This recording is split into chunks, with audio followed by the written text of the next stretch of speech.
एक तालिब इल्म वो पूरा साल मेहनत करता है, लेकिन रिज़ल्ट आने के टाइम पर कुछ ऐसा देखा जाता है कि कुछ ऐसे बच्चे हैं जिन पे उम्मीद भी नहीं होती, वो नंबर ले जाते हैं। कि सोर्स लगती है सिस्टम में वही बच्चा कॉन्फिडेंट होता है कि मैं पेपर सही करके आया हूँ। जो पेपर बच्चा समझता है सही नहीं किया, कभी कभार उसको मार्क्स ज़्यादा आ जाती हैं। नताइज की ताख़ीर और गलतियों की जो शिकायत है उसको दूर करने के लिए क्या नई इस्लाहात आपने बनाई? नताइज की आपके ताख़ीर की बात करें, अभी उसका तो वो तो आउट ऑफ क्वेश्चन है, समझो। आउट ऑफ क्वेश्चन नहीं है। साइंटिफिक मेथड थे वो सब हमने अप्लाई करे। कॉन्फिडेंशियल होता है, अंदर के अमला जो है मुलविस हो सकता है। अस्सलाम वालेकुम नाज़रीन, आज जो मैं आपके लिए मौजू लेकर आई हूँ ये कराची के तलबा और उनके वालिदैन के मुस्तकबिल से जुड़ा हुआ है। इंटर बोर्ड एजुकेशन किसी भी तलबा के लिए एक रीढ़ की हड्डी की हैसियत रखता है। इस वक्त मेरे साथ मौजूद हैं इंटर बोर्ड चेयरमैन फ़कीर मोहम्मद लाखो साहब। इनसे हम बात करेंगे कि इम्तहानात के निज़ाम को किस तरह से बेहतर बना रहे हैं, क्या नए इस्लाहात लेकर आए हैं और पेपर के जो चेकिंग है उसके अमल को शफाफ बनाने के लिए क्या हिकमत अमली अपनाई है। जी अस्सलाम वालेकुम। वालेकुम। खुश आमदीद सर, क्या हाल है आपके? ठीक हैं? Thank you very much for giving me such opportunity. अच्छा सर, मुझे ये बताइएगा कि पेपर के शुरू होने जब पेपर स्टार्ट हो जाते हैं तो उससे आधा घंटा पहले सोशल मीडिया पे पेपर लीक आउट हो जाता है, गर्दिश करना शुरू हो जाता है। तो आप क्या कहेंगे कि इसमें कोई बोर्ड का अमला मुलविस है या फिर हमारा जो निज़ाम है यहाँ का वो कमज़ोर है? अच्छा, इससे पहले मैं आप थोड़ा ब्रीफ कर दूं। पेपर लीक का कॉन्सेप्ट जो है ना, वो हमारे माशरे में उसके 2-3 टाइप्स का होता है। पेपर लीक का एक तो अगर रात को पेपर लीक हो जाए, अगर अगले दिन पेपर है उसी रात को पेपर लीक हो जाए और सोशल मीडिया पे आ जाए, उसको हम लीक कहते हैं। पेपर शुरू होने के बाद आधे घंटे में या 1 घंटे में या 15 मिनट में अगर लीक हो जाए तो उसको हम लीक नहीं कहते। अच्छा, इसको हम एड्रेस करने के लिए, इसको शफाफियत के लिए, ट्रांसपेरेंट रखने के लिए पहली बार इंटरमीडिएट बोर्ड ने हर सेंटर पे, हर पेपर पे वाटर मार्क लगा दिया है। अगर कहीं से कोई पेपर लीक होता है तो वो उस सेंटर के 200, 250 या 500 बच्चे सफ़र करेंगे, हम वो पेपर दोबारा कंडक्ट करा सकते हैं अगर वाकई लीक हो गया हो। क्योंकि यहाँ पे जिस तरह का हमारा माशरा आप देख रही हैं, तो यहाँ व्हाट्सएप ग्रुप बने हुए हैं बहुत सारे लोग, उन्होंने वेस्टेड इंटरेस्ट उन्होंने उस पर होते हैं, वो माफियाज हैं। उनको कंट्रोल करने के लिए पहली बार हमने किया है कि वाटर मार्क कर दिया है। और पेपर लीक अब तो हमने सिस्टम बना दिया है कि हमारा सीसीओ वहाँ से पेपर जब यहाँ से लेके जाएगा, सेंटर सुपरिटेंडेंट खोलेगा, हमने नई एक मोबाइल ऐप लॉन्च करने जा रहे हैं। डेम्स कहा जाता है उसको, digital attendance and monitoring system. Real time होगा। जैसे पेपर खुलेगा उसमें सेंटर सुपरिटेंडेंट, सीसीओ और वहाँ का फैक्टोटम, वहाँ का इन्विजिलेटर 4 बंदों के सामने पेपर जैसे बंडल खुलेगा क्वेश्चन पेपर का, वो उसका पिक्चर लेगा, वो हमारे साथ ऐप के साथ इंटरलिंक होगा।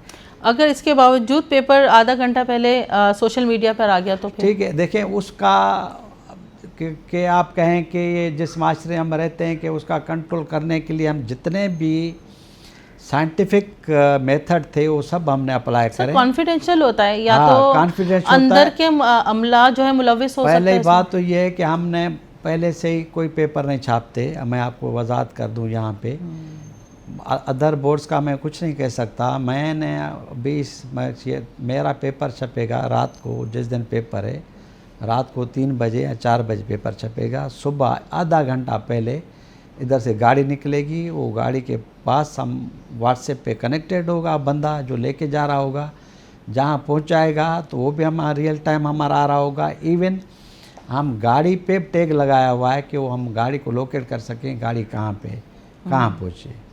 अच्छा सर, आपसे एक सवाल और है। अभी डेट शीट आई हुई है इंटर की, तो 2 पेपर के एक बहुत लंबे गैप के बाद जिसमें ईद भी आ गई है, तो क्या ईद के बाद पेपर शुरू करना चाहिए था? नहीं तो ईद से पहले भी पेपर जो हैं एक ग्रुप के ख़त्म हो सकते थे, तो इतना लंबा डिस्टेंस क्यों दिया? नहीं, देखिए डिस्टेंस ये होता है कि असल में हमारे यहाँ जो बच्चे बैठ रहे हैं 2,82,000 बच्चे हमारे फर्स्ट ईयर इंटर में 6 डिसिप्लिन है हमारे वहाँ पे बैठ रहे हैं।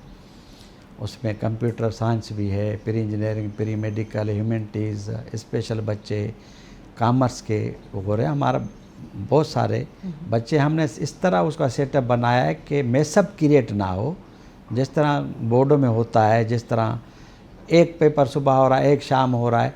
हमने बच्चों को भी दिया है कि टाइम हो उस टाइम ले लें, अपना सुकून से पढ़ लें, क्योंकि हमारा यही स्लोगन है, जो अभी पढ़ेगा, कॉन्सेप्ट के साथ पढ़ेगा, वही मार्क्स लेगा।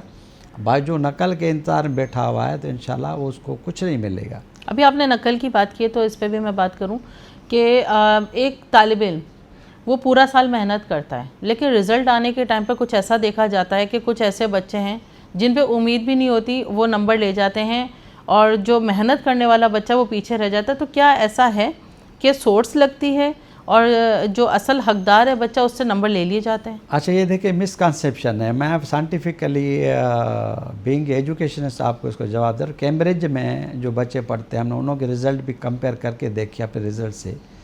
उनसे इंटरव्यू जो कंडक्ट किए गए हैं, थर्ड पार्टी से इंटरव्यू कंडक्ट करवाए गए हैं। हमारे जो सिस्टम से, जो हमारे से इंटरमीडिएट करते हैं या वहाँ से जो ए लेवल करते हैं, उन्हों के सिस्टम में वही बच्चा कॉन्फिडेंट होता है कि मैं पेपर सही करके आया हूँ, लेकिन इस तरह इनफेक्ट होता नहीं है। जो पेपर बच्चा समझता है सही नहीं किया, कभी कभार उसको मार्क्स ज़्यादा आ जाती हैं। अच्छा, इसमें यह है कि आपका ये सवाल है कि उस पर जो मेहनत नहीं करता उसको मार्क्स ज़्यादा मिल जाएंगे। इसमें मैं एक तासुर है, हाँ, एक ये तासुर मैं है कि एडमिट करता हूँ, ये हाँ। मिसकंसेप्शन है, मैं उसको एडमिट कर रहा हूँ, ये चीज़ है, ऐसे नहीं कि नहीं है। लेकिन ये डिपेंड करता था, पहले हम जो पेपर लेते थे, हमारे जो पेपर चेकर था या मार्कर था या प्रोफेसर जो भी चेक करता था, उसको पेपर जाता था, उसकी मंशा पे, उसकी मर्ज़ी पे था। अभी पहली बार हमने यहाँ पे ई मार्किंग सिस्टम इंट्रोड्यूस करवाया है। वहाँ पे फ़र्ज़ करें एक पेपर के 5 सवाल हैं, उसमें से 5 वो प्रोफेसर या मार्कर को 5 को जाएगा। अच्छा, ये पता नहीं होगा कि वो मार्कर कहाँ, कराची का है, सखर का है, हैदराबाद का है, या नवाब शाह का है, या मीरपुर खास का है, या लाड़काना का है, किसी को पता नहीं चलेगा। एक क्वेश्चन एक मार्कर को जाएगा, फिर ये एक्यूमुलेट मार्क्स होके फिर हमारे पास आएंगी, तो उसी बच्चे के रोल नंबर के साथ वो अटैच हो जाती है मार्क्स। ये उसका इम्कान कम है कि जो बाकी मार्कर जो अच्छा मार्कर जो मार्क्स देगा, ई मार्किंग का सिस्टम ही यही है। हमारे पास इम्प्रेशन तकरीबन 50 लाख इम्प्रेशन बनेंगे तमाम क्वेश्चन पेपर के 6 डिसिप्लिन के। वो इम्प्रेशन हमारे जाएंगे हमारे वेबसाइट पे के बाद हर मार्कर को अलाट हो दे जाए ऑटोमेटिक। ये हमारे हाथ में भी नहीं है, कोई हम किसी मार्कर को अपने फेवर करके मार्क वो दे दें, क्वेश्चन उसको भेज दें। ये कंप्यूटर का काम है, वो सिस्टम खुद उस जैसे वो अपने पेपर चेक करके बता देगा अभी मुझे और बंच चाहिए क्वेश्चन का, तो वो क्वेश्चन ऑटोमेटिक उसको चलेगा। ई मार्केटिंग में तो मतलब एआई, ई मार्किंग एआई कभी नहीं जा रहे। ई मार्किंग अलग चीज़ है, एआई अलग चीज़ है। ओके, तो इसमें आपको क्या लगता है कि इस साल ई मार्किंग में हाँ, रिजल्ट पिछले पहले साल से हमने अच्छे होंगे? हाँ बिल्कुल, मैं उसका आपको मिसाल दे रहा हूँ। ये देखिए, ये साइंटिफिक प्रूफ है। हमारे पिछले साल जनरल साइंस का एक पेपर मैथ का 1 का फर्स्ट ईयर का ई मार्किंग में लिया था। जब स्क्रूटनी केस आए तो अभी तक मेरे पास 26 केस आए हैं, नहीं तो 500-600 एक पेपर के केस आते हैं स्क्रूटनी के। इसलिए नहीं आए कि बच्चे are satisfied, students are satisfied, whatever marks they have got, वो सेटिस्फाई हैं, इसलिए तो ई मार्किंग में नहीं आए। आस्ता आस्ता जिस तरह हम जा रहे हैं, हम भी उसी सिस्टम में जा रहे हैं जिस तरह कैम्ब्रिज बोर्ड ले रहा है एग्ज़ाम, हम भी वही सिस्टम यहाँ अडाप्ट कर रहे हैं। यहाँ फेडरल बोर्ड और आगा खान बोर्ड जिस तरह कर रहा है, हम भी वही कर रहे हैं।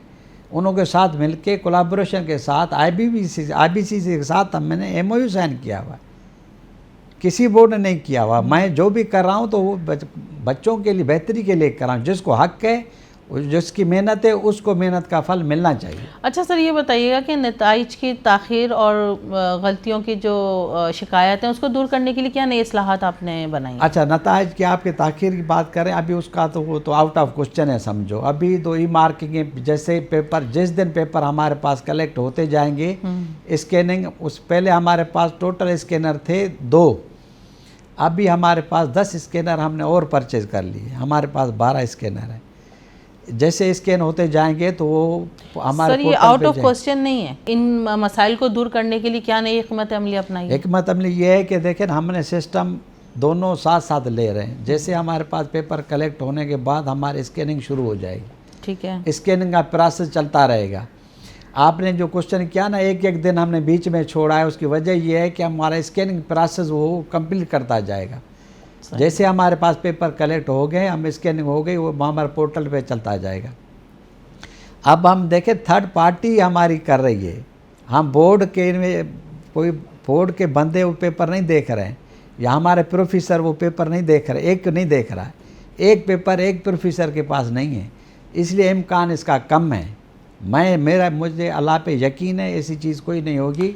और जहां आपने कहा रिज़ल्ट में डिले होता है, उसकी कोई गुंजाइश नहीं है, क्योंकि हमें डेडलाइन दी गई है।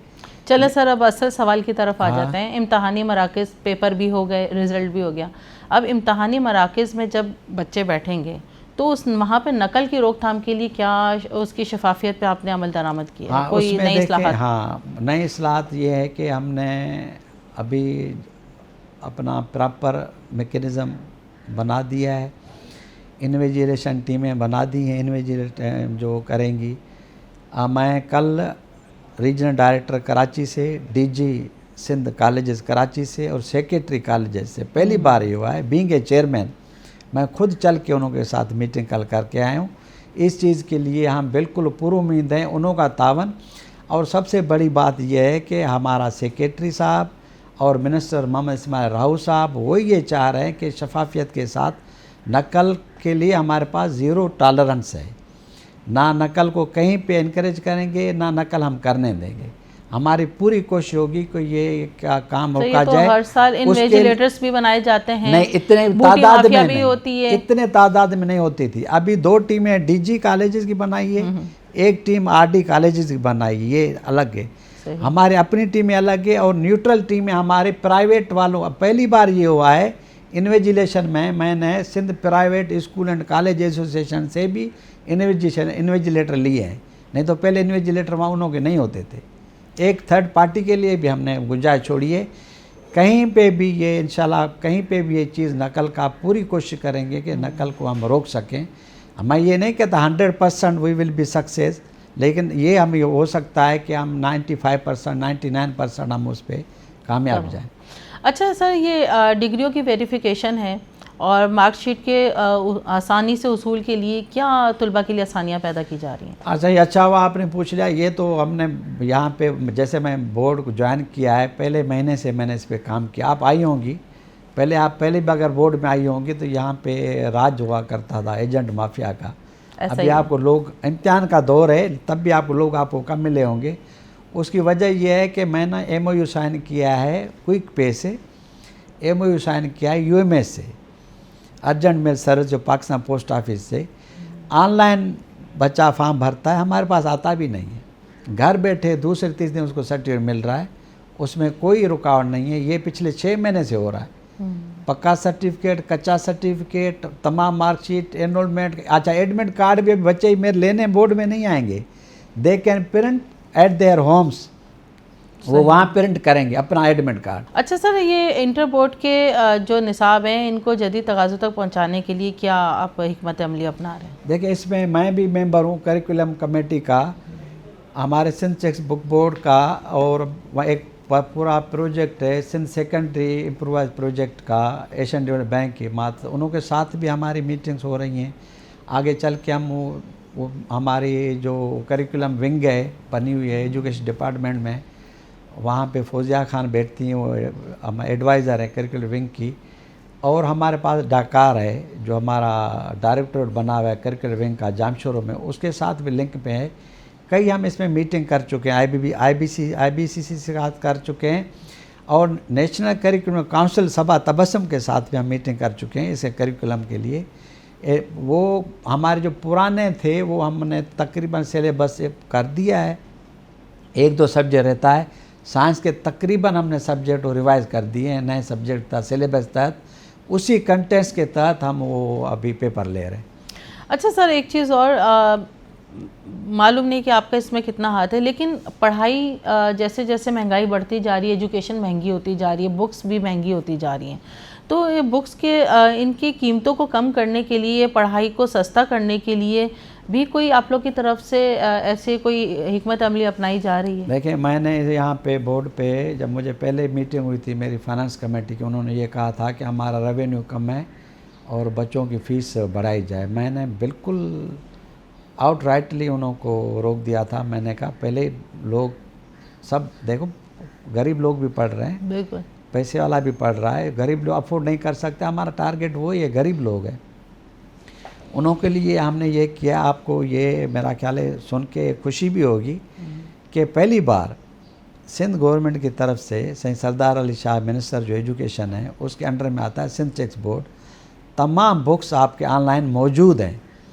अगर बच्चा अफोर्ड बुक ले परचेज नहीं कर सकता तो वो बच्चा वहाँ से पढ़ सकता है, डाउनलोड करके बुक पढ़ सकता है। जैसा उसमें भी कई ऐसे डाउनलोड बुक्स हैं जिनको करने से पहले वहाँ पे भी चार्जेस मांगे जाते हैं। नहीं, कोई चार्जेस नहीं, फ्री ऑफ कास्ट है। You can go on website of Sindh text book board, you can download whatever you want, इसमें कोई चीज़ नहीं है। जी, बहुत बहुत शुक्रिया चेयरमैन बोर्ड आपका। तो नाज़रीन, ये थे फ़कीर मोहम्मद लाखो साहब जो कि इंटरमीडिएट चेयरमैन बोर्ड हैं। इनसे हमने बात की, उम्मीद है कि आपको इनकी बातें सुन के बहुत सारी इन्फॉर्मेशन मिली होगी। इसी के साथ नाज़रीन इजाज़त दीजिए, सबा खान को मिलते हैं आपसे अगले प्रोग्राम में। जब तक के लिए अल्लाह हाफ़िज़।